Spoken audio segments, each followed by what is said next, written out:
My fellow Americans, I want to speak to you tonight about the need for us to lower the temperature in our politics. And to remember, while we may disagree, we are not enemies.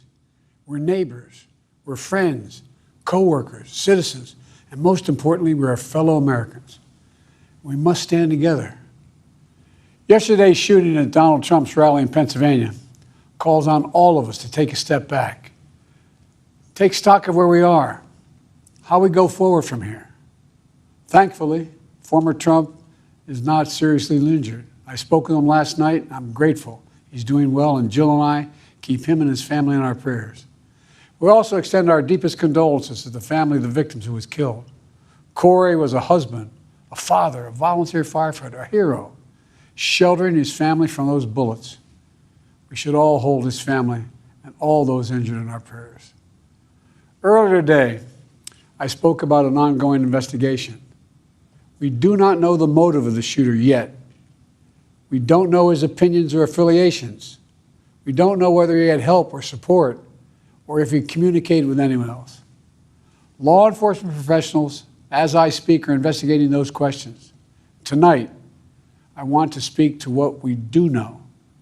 A former president was shot, an American citizen killed, while simply exercising his freedom to support the candidate of his choosing. We cannot, we must not go down this road in America. We've traveled it before throughout our history. Violence has never been the answer. Whether it's with members of Congress of both parties being targeted and shot, or a violent mob attacking the Capitol on January 6th, or a brutal attack on the spouse of former Speaker of the House, Nancy Pelosi, or information and intimidation on election officials, or the kidnapping plot against the sitting governor, or an attempted assassination on Donald Trump. There is no place in America for this kind of violence, or for any violence ever. Period. No exceptions. We can't allow this violence to be normalized. You know, the political record in this country has gotten very heated. It's time to cool it down. We all have a responsibility to do that. Yes, we have deeply felt strong disagreements. The stakes in this election are enormously high. I've said it many times that the choice in this election we make in this election is going to shape the future of America and the world for decades to come. I believe that with all my soul. I know that millions of my fellow Americans believe it as well. And some have a different view as to the direction our country should take. Disagreement is inevitable in American democracy. It's part of human nature.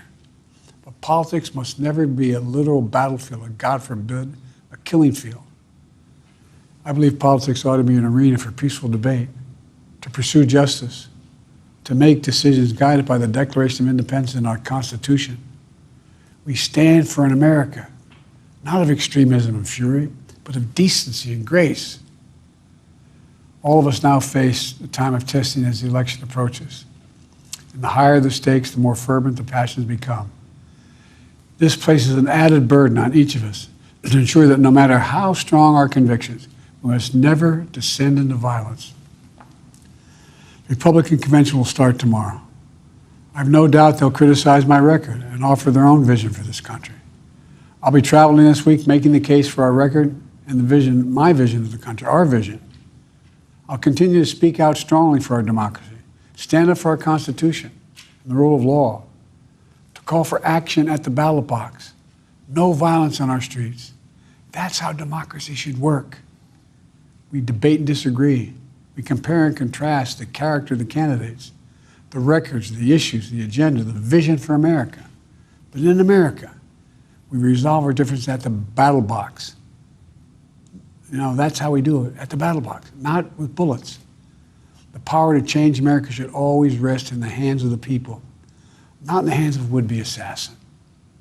You know, the path forward through competing visions of the campaign should always be resolved peacefully, not through acts of violence. You know, we're blessed to live in the greatest country on earth, and I believe that with every soul, every power of my being. So tonight, I'm asking every American to recommit, to